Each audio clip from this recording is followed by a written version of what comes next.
భయపడితే శిలలు శిల్పమవుతాయా? అలకు భయపడితే నావా దరికి చేరేనా? ఆటుపోటులు ఎదురు దెబ్బలు ఏలి జీవితమున్నదా?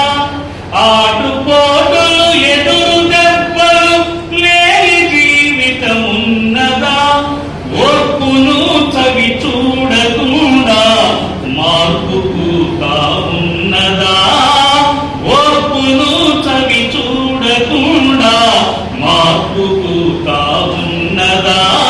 శిలా నీవే, శిల్పి నీవే, శిల్పము నీవే సృష్టిలో. దేవుడిని చేసింది నీవు,